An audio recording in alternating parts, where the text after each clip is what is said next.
It's crucial to care for our planet from down here on Earth. We also have to keep in mind, adventuring into space can also have an impact on our environment. Things such as rockets, satellites, and rovers can leave what's called space junk or space debris.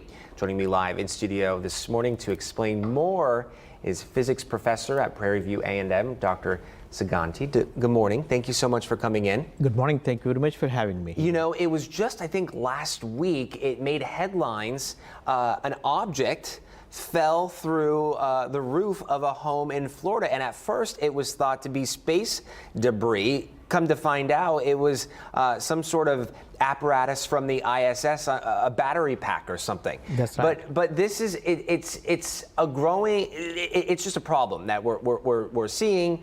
They thought it was going to disintegrate on its way into the Earth's atmosphere. It obviously didn't. Very scary for those folks in Florida. Of course. But an important conversation to be having on this Earth Day. Thank you very much.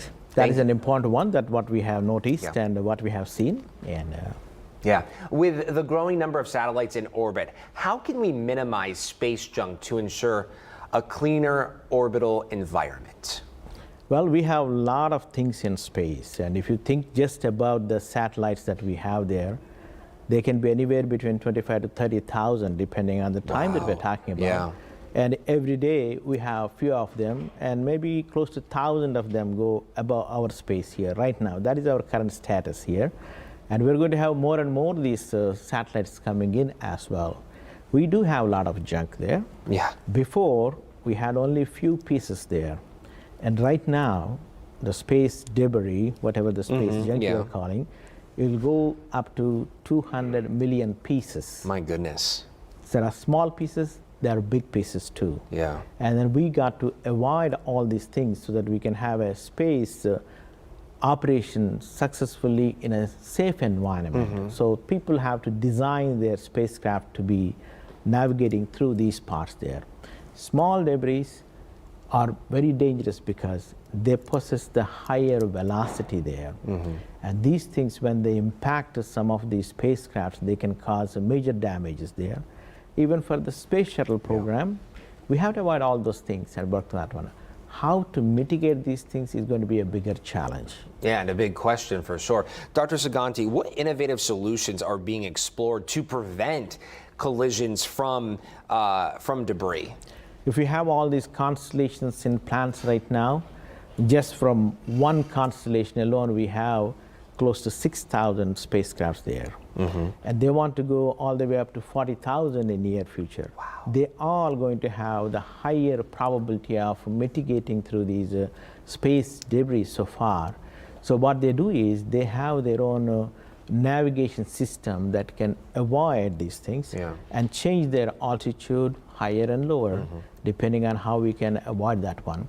It is getting to be almost impossible to avoid these things, and we have to build with a special kind of material there so they can sustain some of these unavoidable damages there. Let's talk about getting to space, going to space, specifically launches. Are there advancements in sustainable fuels or reusable rockets that align with this type of thinking? Well, reusable rockets and reusable parts of the launch vehicles have been in place from the beginning. When we talk about the space shuttle program in 1980s, we have the solid rocket boosters coming back to the ocean there, and then we go and pick them up and reuse them and so on. So that idea has been there and progressing well now. Even for the newer launch vehicles, the private launch vehicles, most of them, they have some parts of these reusable parts coming back. But these are the very heavy ones, also support maybe 2 to 3 minutes of the lift there for the launch vehicle there. They can come back, and then we can reuse them as well there. So that conversation is happening, and we are seeing those advancements take shape. We are seeing those advancements, and then there are going to be more and more coming up.